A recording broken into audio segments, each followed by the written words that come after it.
As a reminder, we can hold at T-minus 40. We're not planning to.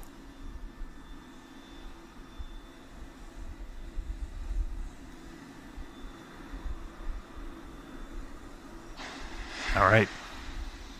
We're through T-minus 40. Let's listen in. Flight Director Ty Huntington back in the seat. Take us through the final Flight seconds Directors, go for launch.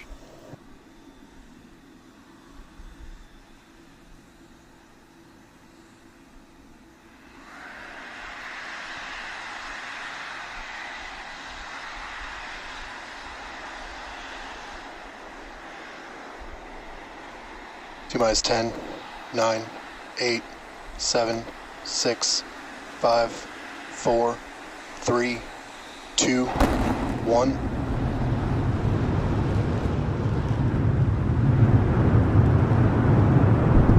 We have liftoff. Go Super Heavy. Go Starship. Thanks for all the historic flights, Pad 1.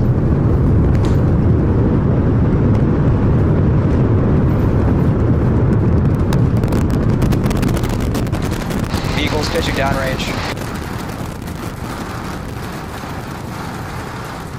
Booster Raptor chamber pressure nominal.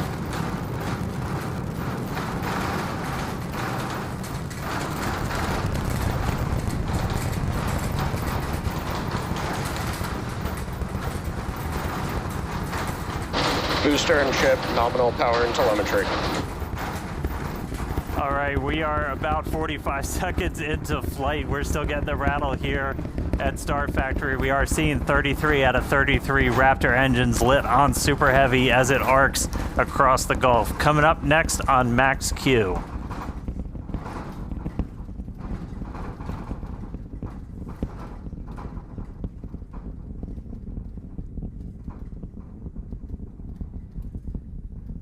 Max Q. So at this point, we've passed through that period of maximum aerodynamic pressure. The next thing we're looking forward to is going to be hot staging. So we've got 33 out of 33 Raptors lit. Super Heavy makes its way uphill. Hot staging is going to be coming up in just a little over a minute. At that point, we're going to see all but 3 of those Raptor engines on Super Heavy shut down. Our version of MECO. Most engines cut off instead of main engine. And then after that, we're going to release the clamps that are currently holding Starship to that hot stage adapter. It's then going to ignite its 6 Raptor engines to push it away from Super Heavy and then start making its flight uphill. So in about 30 seconds, we're going to see the engine start to shut down on Super Heavy. You'll see them kind of shut off in separate banks until we've just got those 3 center engines that never stop running for this process, and then looking for 6 ship Raptors.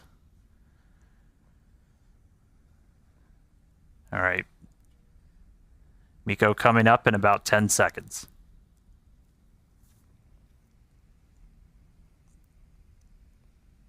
See the engines throttling down. Booster engine cutoff.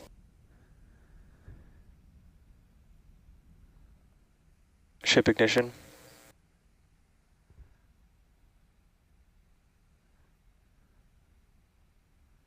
Stage separation. Use backburn startup.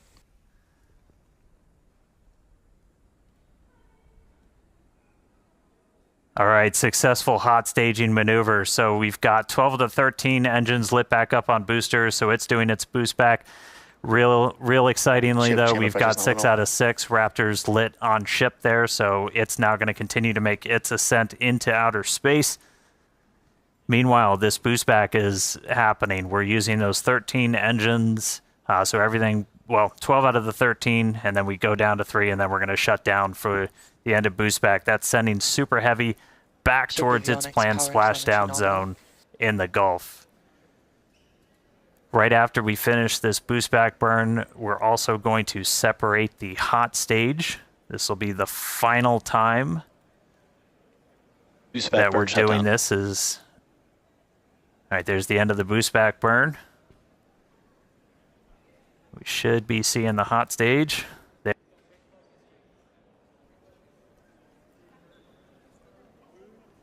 So the hot stage separates. It's going to make its way down, also splash down in the Gulf. In the meantime, though, these 6 ship Raptors are going to continue firing for about 5 more minutes. Next up for the booster, though, is going to be its landing burn. There's a cool tracking shot. We dumped some of the prop out on our way back in.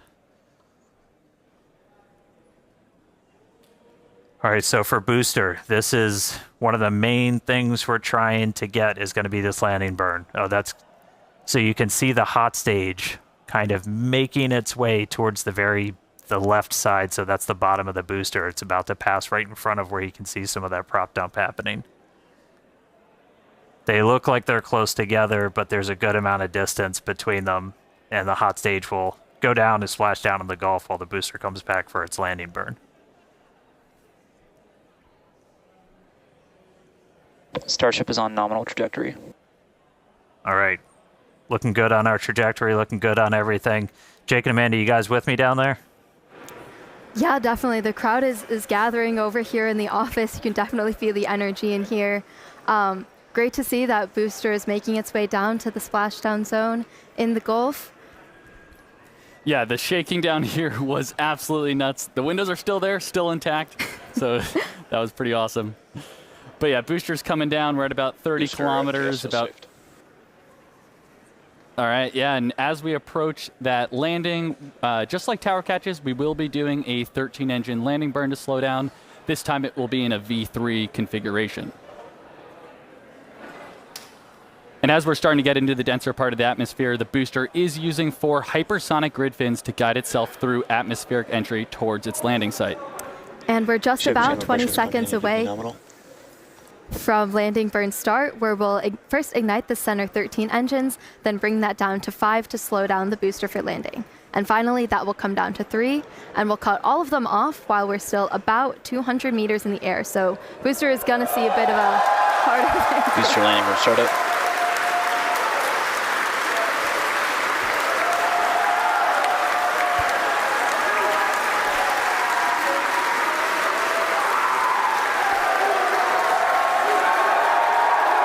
Booster landing burn shutdown. And there we heard it, booster landing burn shutdown. We saw a 13 to 5 to 3 V3 demonstration, and into the water we go. Wow, that was absolutely awesome. If you can even hear us right now, congrats to the whole SpaceX team. So far, so good for today. That was incredible. All right, great stuff, guys. I'm jealous of the crowd. All right, back to ship. Ship still making its way. We've got a little under 2 minutes left in this ascent burn, so we've got all 6 Raptor engines still firing.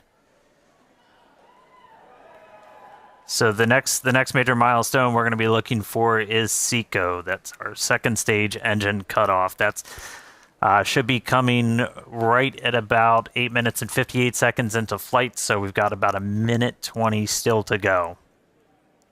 Really cool to see booster go through that landing burn. That was one of our really key demonstrations we wanted to try and do today. That's mimicking what we're going to be hopefully doing. Oh, we just got our sonic boom, sounds like, from the booster coming back. All right, less than a minute to go. So we are going to see the 3 RVACs, the vacuum optimized engines, shut down first, and then we'll shut down those 3 center engines. So we should be a little under a minute until SECO. Just a reminder, this is putting us into a suborbital trajectory, so we're intentionally just going slow enough that we're not going to achieve full orbit. This puts us on a course where those engines shut off, and no matter what, we're coming back. Starship is in terminal guidance. In the Indian Ocean. All right, terminal guidance. So we should start seeing the shutdowns come up in just a couple seconds. Less than 30 seconds to go in this ship ascent burn.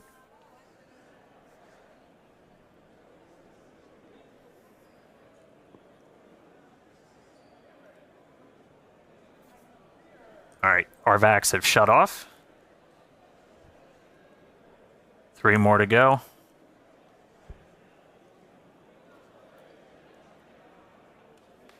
Ship engine cutoff.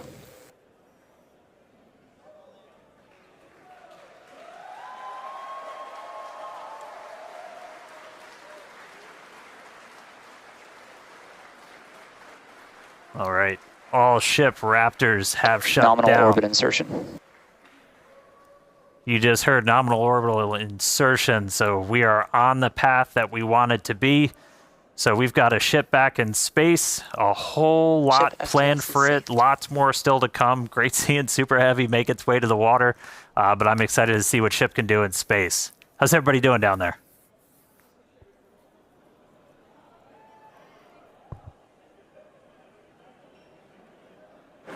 Yeah, if you could hear the crowd behind us this whole time, people are definitely happy with how the day's been panning out so far. Definitely exciting to see Starship safely in space, and super pumped to see all the team's hard work in action here today.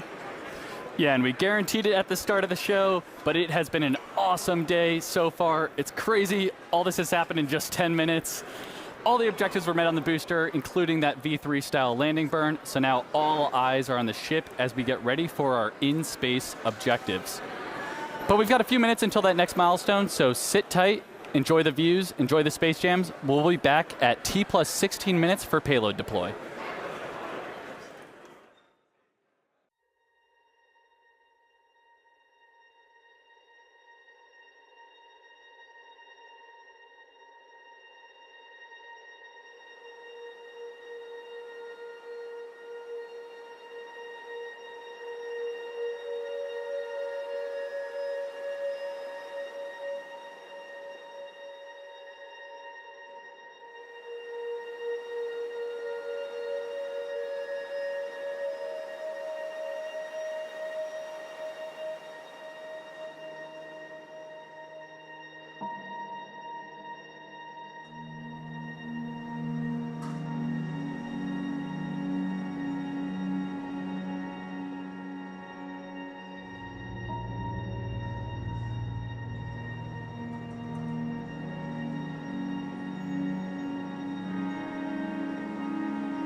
All right, welcome back, everybody. If you're just now joining us, where the heck were you? But we are getting ready for payload deploy. That's going to start once we get the payload door open. That should be happening, or at least starting, within the next minute or so. It's been a really cool flight so far. Quick look inside the payload. We've got 8 Starlink simulators getting ready to make their way into outer space. But great flight so far. Booster able to make it all the way to its splashdown and landing burn experiment, so that was really exciting to see. We got ship on orbit, nominal orbital insertion, so right on the money with its trajectory. And now we're ready to start tackling a couple of in-space objectives. So next up, we are currently venting down the nose cone, essentially the payload area of Starship, as we get ready to open up this payload door. We were able to do this successfully for the very first time on our last flight, on Flight 10. Oop. Hal got ahead of me. Looks like he's opening up the payload door already.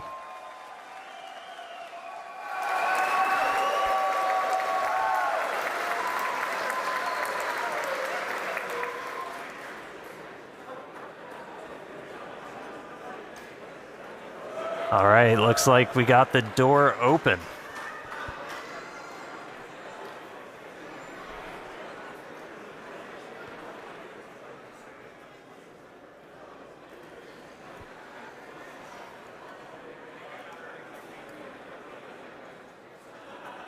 All right, so payload door is open. Next up, going to be to start deploying these Starlink simulators.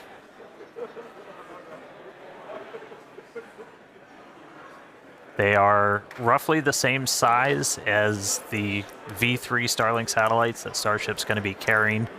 That's going to add some pretty crazy capacity. We'll run through the numbers in a little bit. We were able to do this for the very first time ever on our last flight, and so this will be another test. We made a couple of tweaks to the rails for deploying this based off of what we saw last time, but excited to see these get out the door. Our next iteration of Starship's also going to have kind of a more powerful PEZ. It's going to deploy these at a little bit faster speed, but looking to see our next demonstration of this hopefully in the next couple of seconds. We should start seeing them move out the door.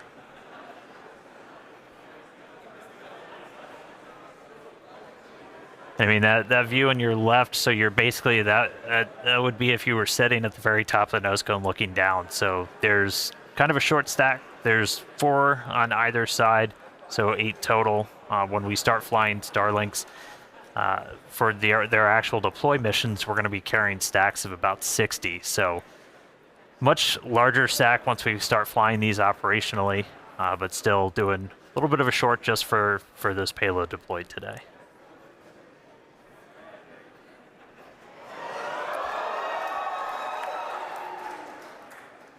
Looks like we got a little bit of movement there, Dan.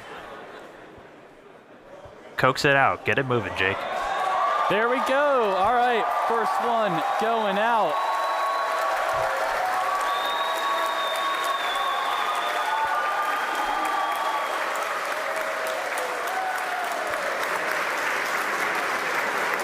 All right, first one's deployed. Getting ready for the second one here. We do a little reset back to the center position. Yeah, it takes about a minute for each one.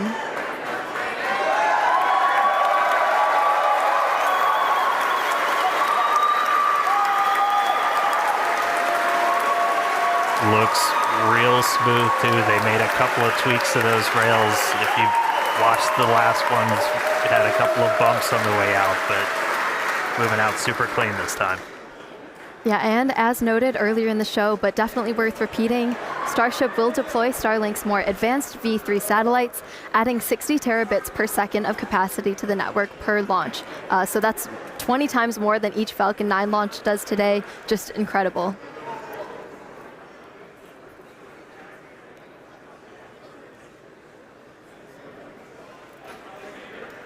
Yeah, and anybody that's been following Starship, you know, Starlink's kind of the MVP for these flight tests, where it's not only giving us the views we're seeing right now, but also just real-time data through every phase of flight. So We've got a couple dozen cameras on Starship. We've also got a bunch of cameras spread across the globe, including out in the Indian Ocean where we've got our fun buoys floating. There goes another one.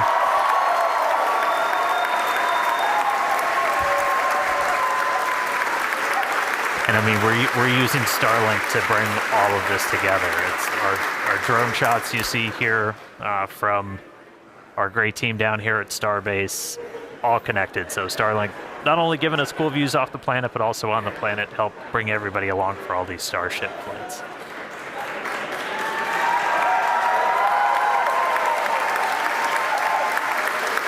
I think that's number 4. Somebody check my math.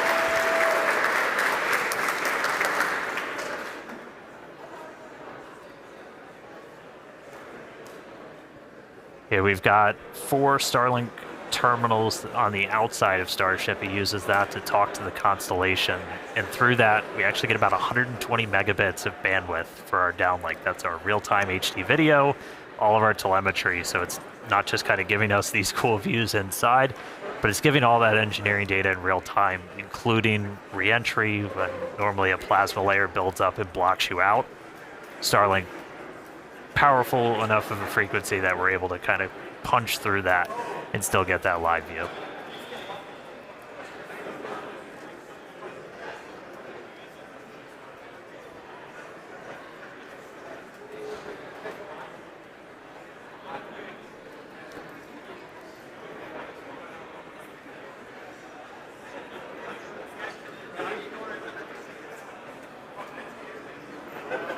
All right, next one out the door.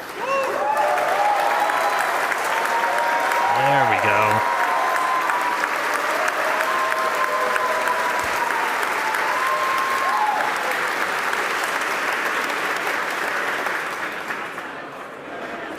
All right, yeah, Starlink is the world's largest satellite constellation operating in low Earth orbit to deliver high-speed, low-latency broadband internet. This provides internet access to people around the world, many of who have never had connectivity before. Oh.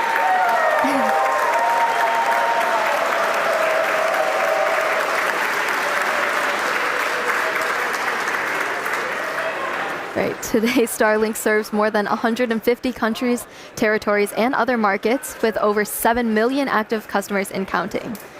To meet the global growing demand for high-speed internet, SpaceX expanded its factory over in Bastrop, Texas, which is just outside of Austin, and also introduced Starlink Mini, as well as an upgraded version of the Starlink Standard Kit. Yeah, and one thing to note about the satellite deploy is that they will be following the same suborbital trajectory of the ship. So these dummy sats will not be going in orbit. We do expect them to burn up on re-entry.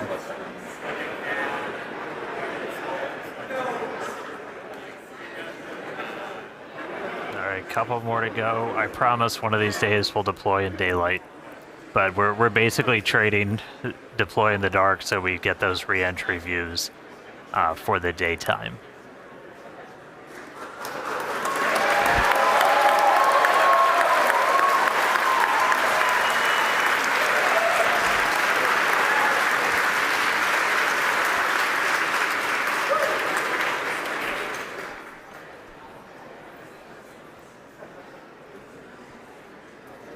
All right, I think we got one more to go.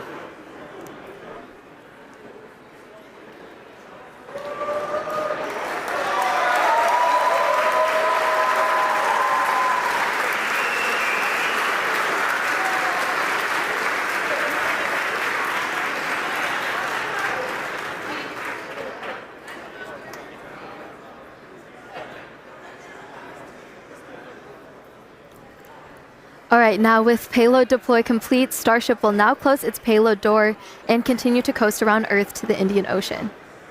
We still have a ton of major events to come today, including Raptor Relight at about T plus 37 minutes.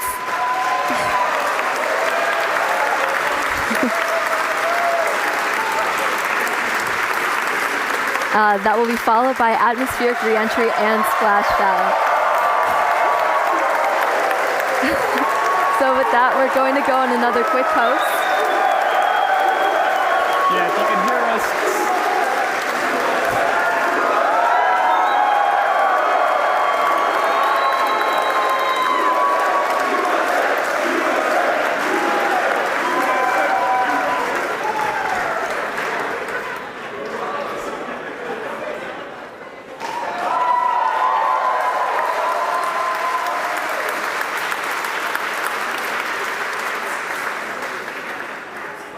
All right, with that payload door closed, we're going to sit tight, enjoy the views, and enjoy the space jams. Again, we'll be back in just a few minutes for Raptor relay, and then head back for reentry.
All right, welcome back everyone. If you're just joining us, you did miss some exciting stuff because Starship successfully deployed its second ever payload, 8 Starlink simulator satellites. And now we're expecting the relight of a single sea-level Raptor engine in space coming up here just after T plus 37 minutes. So about a minute left to go. Yep, just a little while. I think we're tracking to 37 in around 49 seconds or so.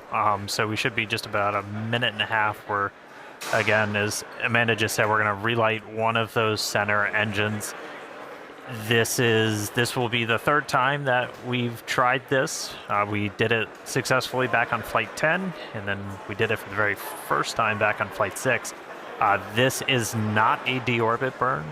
This is demonstrating essentially all of the systems you would need to do a deorbit burn. So that's obviously your Raptor engine, and then also your header tanks, your smaller tanks in the nose cone, where we have liquid oxygen, liquid methane in a smaller, more easily pressurized container, which we can use for on-orbit burns. And we're also going to tap into those when we do our landing burn.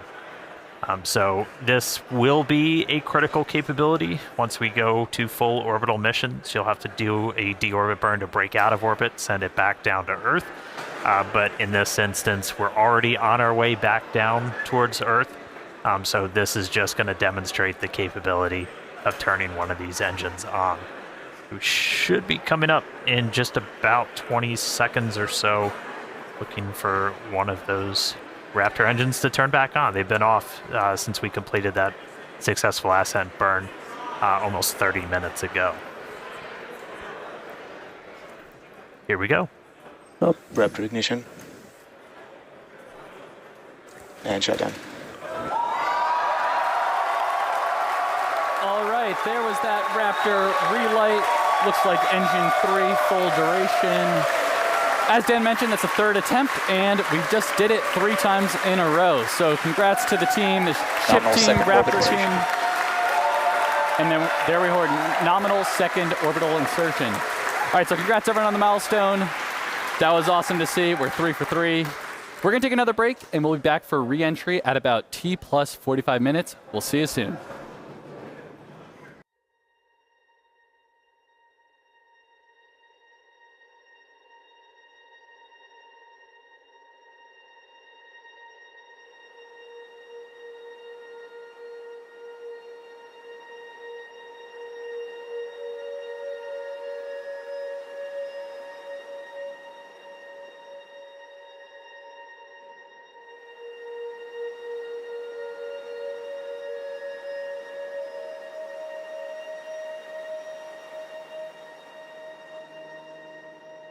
Starship is slewing for entry.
Starship is approaching entry interface.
Ship is starting entry, good attitude.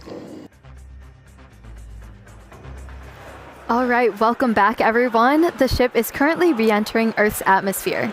As a reminder, we don't plan to recover the spacecraft today, but rapid and reliable reusability is the ultimate goal. Yeah, the light show has already begun. You can see plasma starting to build on the windward side of the rocket there. And, re-entry is a critical phase of flight, and we need information on how the ship systems perform. Re-entry is also extremely demanding portion of flight because we need the ship to scrub off all of the energy we used to launch the rocket. So remember the 33 engines plus the 6 engines on ship that we used to get up into space, we now are using aerobraking essentially to scrub off all that energy. And of course, Starlink is a big part of this, giving us the views we have right now, and also letting us gather as much data as possible, which again is really the main reason why we do these flights. And the view we have right now is actually a really good example. As we mentioned at the beginning of the broadcast, we have some tiles on the leeward side of the flaps here, and we have some different mechanisms, some stud out, basically to see if these tiles will hang on. And we can see already here, it looks like we kept most of them, but I think I see a couple there that are no longer there. So the thermal team is definitely going to be digging into that and taking that data to help us iterate on V3. So yeah, Starlink provides us with one more path to collect data and help us rapidly iterate Starship's design. And if the ship does manage to make it all the way to re-entry, we'll collect valuable data on the spacecraft flying through the Earth's atmosphere at hypersonic speeds, or more than 5 times the speed of sound. Re-entry is typically a portion of flight where we don't have communications with spacecraft because it's re-entering at or around orbital velocity, which is roughly 8 kilometers per second or 5 miles per second. At those insanely high speeds, the spacecraft moving through the atmosphere creates a plasma field around the vehicle. Yeah, and that blanket of plasma distorts communication frequencies, so it's not uncommon to experience brief blackouts in communication. All right, so big picture here, Starship is designed to land on Mars where there are no runways or other humans to help out. So that means we need to do a propulsive landing instead of a more traditional means like parachutes, which is what our Dragon spacecraft uses, or a runway like the Space Shuttle. Propulsive landing enables more rapid reusability. Now, as the ship makes its way back to Earth, we should start hearing some call-outs when we hear entry max heating and entry max Q. That means the ship has made it through the maximum heating and aerodynamic loads it will experience as it returns. So if it makes it through all of those, that's a pretty good sign that we're doing well. Yeah, and we heard flaps have control of the vehicle now. Okay, there's a great shot there. You're starting to see the plasma build up.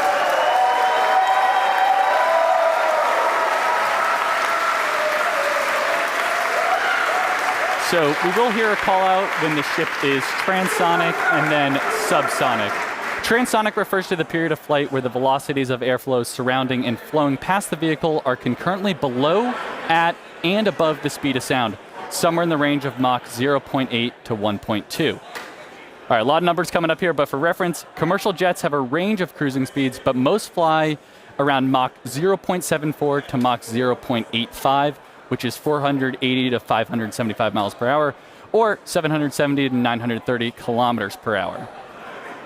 Right now, we're going a little over 26,000 kilometers per hour. So compare that to the airplane at 930. It's like pretty crazy how fast we're going here. All right, and after we hear the call out that Starship is transonic, we should hear the call out that Starship is subsonic. Subsonic, of course, refers to the speed that is much less than the speed of sound. So at that point, the ship's velocity will be starting to slow down, and we'll be looking a little bit more like some of our suborbital flights from, at this point, almost 5 years ago. Yeah, so re-entry so far is looking pretty good. You can see that plasma field. Also, again, with those missing tile experiments, especially, we're putting the ship through a lot today, but things are looking pretty good so far. Yeah, we're looking good. I do want to remind people that we are pushing ship to the limits. We've done a lot of these missing tile tests. We did it back on Flight 10. Every time we do it, we throw something new and the ship makes it through. This time, we're really pushing it. We've removed these tiles in some of the spots that see the highest level of heating. and we remove tiles that have zero backup protection underneath. So there's essentially just bare steel.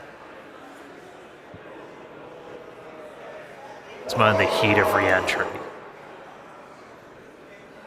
And so do not be surprised if this is not a very smooth flight on the way down. But again, this is intentional. We are trying to find what are the limits for a ship. How resilient are we to these different issues that could pop up? If we lose a tile anywhere in the vehicle, we want to know what that ultimate impact is going to be. So we've got a couple missing.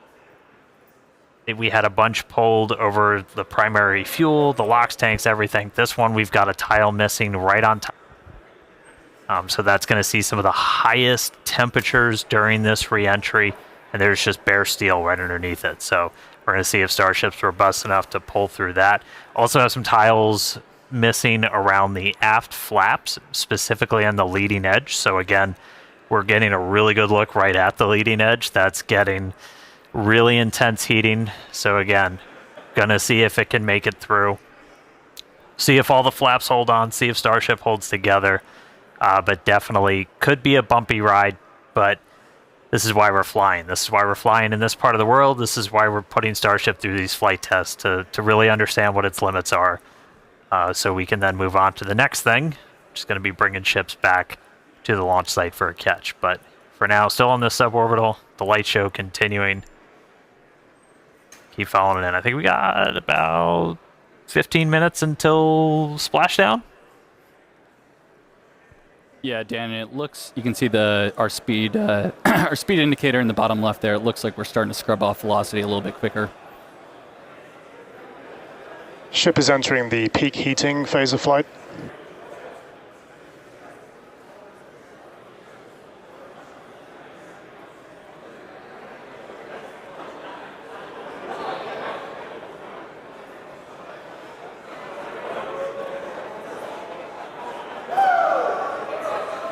Looks like we can see some clouds down there as we pass through 70 kilometers altitude. Yeah, the sun's starting to come up again. Ooh, there we go. There we go.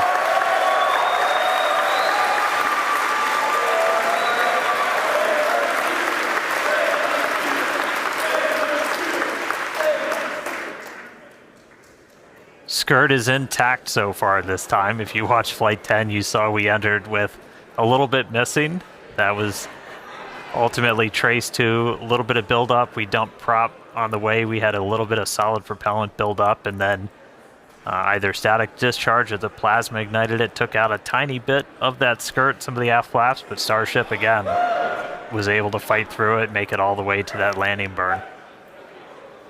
We addressed that, changed some of our prop dump con-ups, though, so should not be seeing that this time around.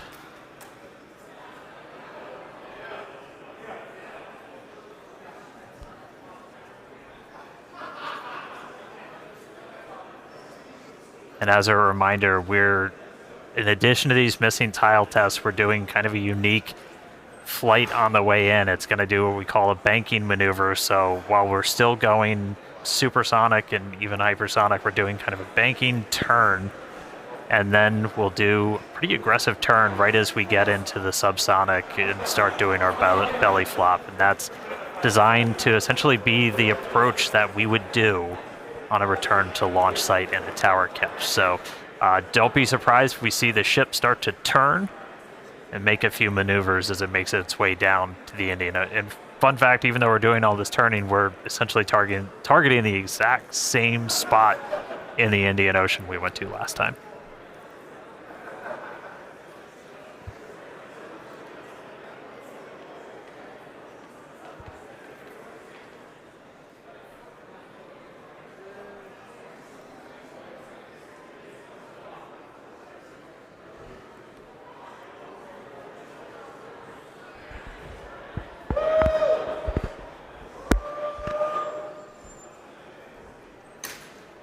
All right, just about 12 minutes to go.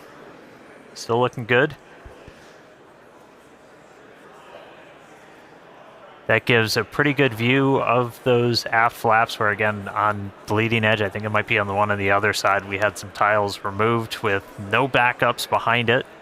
So again, we're really trying to stress some of the most sensitive areas around Starship, where basically if you lose a tile, it's the worst possible spot. And if we're able to make it through this, then that tells us quite a bit about just how resilient this vehicle is.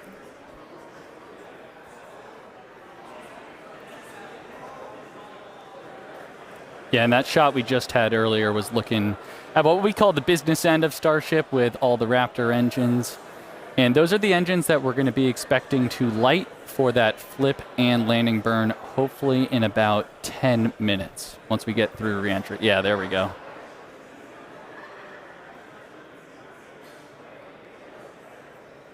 Yeah, looking at E3, that's the one we did the relight on. So it's 2 for 2 so far. We'll see if it can go 3 for 3. Yeah.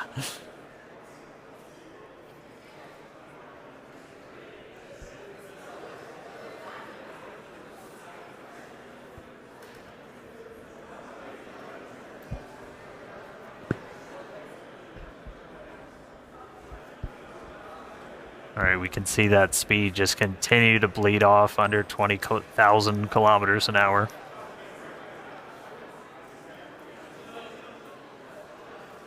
Ship still holding together.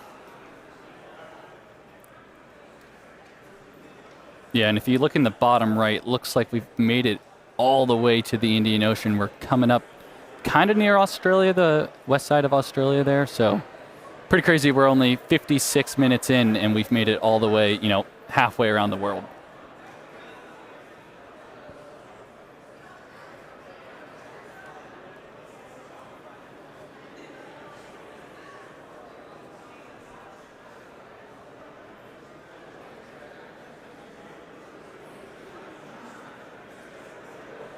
It's actually a good demonstration of a future capability we hope to have on Starship where we will do point-to-point transport on Earth. So essentially travel anywhere in the world in about an hour or so, which is, going to be pretty crazy. Imagine going from New York to Sydney in 1 hour instead of the, 20 hours it takes currently.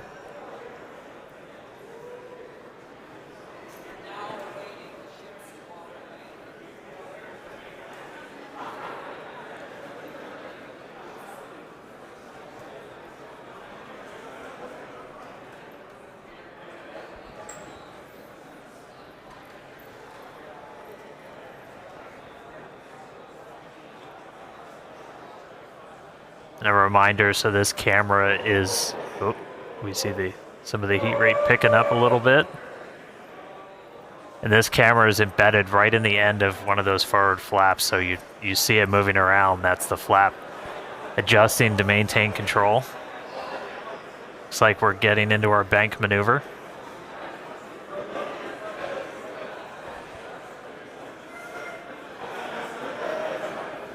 Now power sliding through the atmosphere. External temperatures are coming down.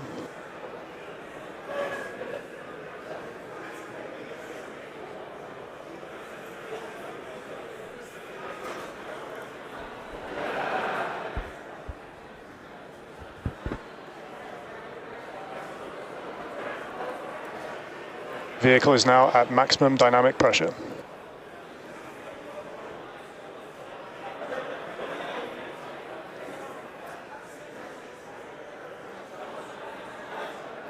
All right, that was basically our reverse max Q, so most aerodynamic stress that it's going to see during reentry, we just passed through it. So we're past that, we're past peak heating.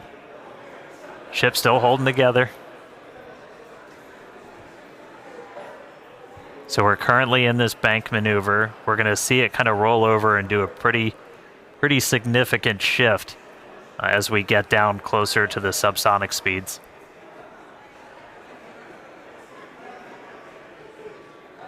Yeah, and that bank maneuver that Dan's mentioning is all in part of us to learn about the guidance, navigation, and control for return to launch site missions.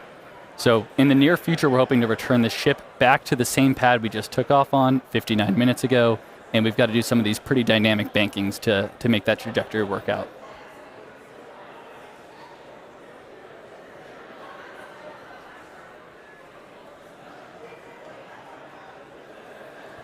All right, the light show kind of calming down as we're starting to move into the lower parts of the atmosphere. We should hit transonic, so hitting that transition between moving faster than the speed of sound and below the speed of sound in just about 3.5 minutes. Our landing burn should happen right around an hour and 6 minutes after launch, so we should be just about 6 minutes away from that. You can see lots of daylight. Everybody cross your fingers, see if our range team was able to get out there and provide any surprise views as Starship makes its way down. Oh, it's like they heard me.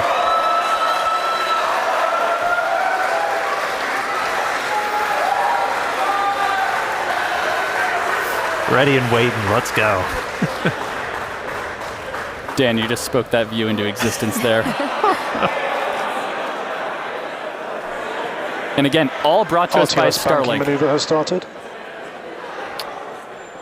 All right, there we go. So we're now starting into our really heavy bank maneuver.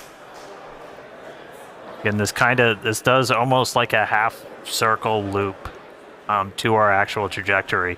We're heading to the same exact splashdown point, but we're kind of doing a more roundabout way to get there, where it's this kind of big, long half moon loop and then a really aggressive and a twist right at the very end. And that would line us up with the launch tower. Starship, on a return to launch site, would fly over the tower, do a quick landing burn flip, and then come down for catching the arms.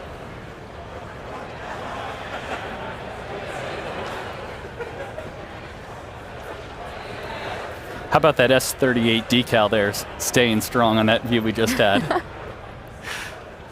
Good to see the numbers back on. Yeah. All right, should be hitting transonic in about 2.5 minutes.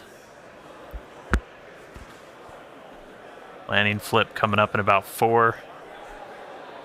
Pretty clouds there in the Indian Ocean today. Again, yeah, we changed our launch times. We launch in the evening now, so we get these daytime views down in the Indian Ocean. One of the things we're really looking for, the reason we have the drone, other than, yeah, that looks really cool, is we're able to kind of see the ship. We can only see so much from these cameras. You can't see like the vast majority of the heat shield. So we throw these buoys out there. We've got there's... You spoke it again, Dan. There it is. They're playing with me in the control room. All right.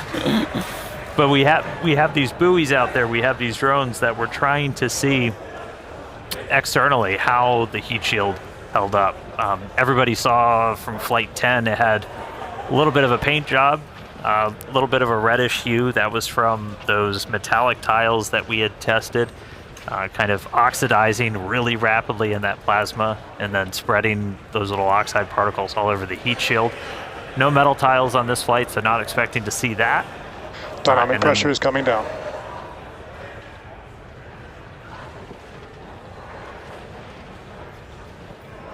Hope nobody gets seasick. All right, coming up on transonic shortly. It's about 2.5 minutes of landing burn. Yeah, and once we get to around the 15-kilometer altitude mark, that's where we have a lot of flight history. Starship is transonic, starting the belly flop phase of flight. Yep, that belly flop phase that we perfected in the suborbital campaigns, we're entering that now.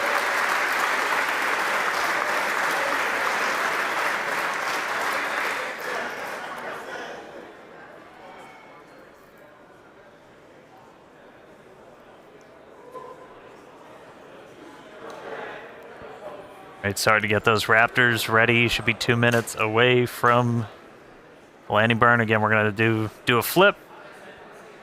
After we ignite those engines, we'll go from 3 down to 2 for the final phase of the landing burn and look for another soft splashdown, hopefully by our buoy and drone, which are hanging out, ready and waiting for a ship.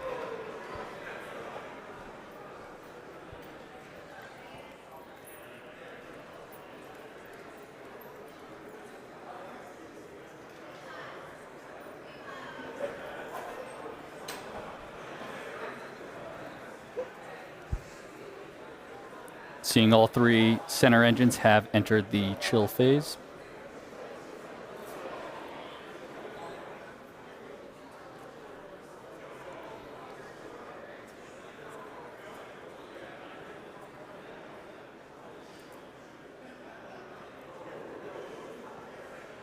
All right, less than a minute to go.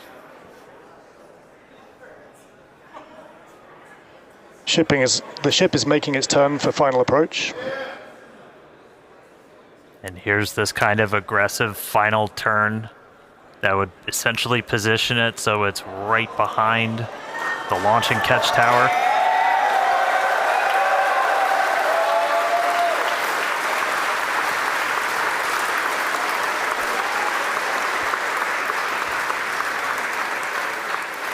Flaps holding strong. Landing burn in just under 20 seconds.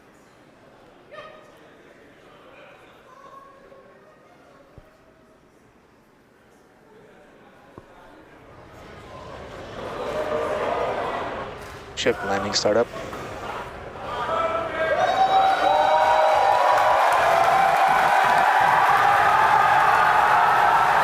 There's our landing burn.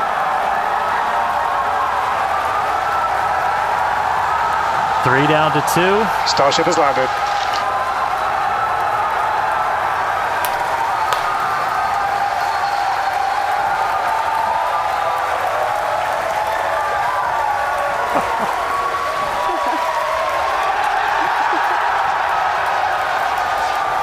As we said, we're not planning on recovering the ship today. Hey, welcome back to Earth, Starship. We are down in the Indian Ocean. Let him hear at Starbase. What a day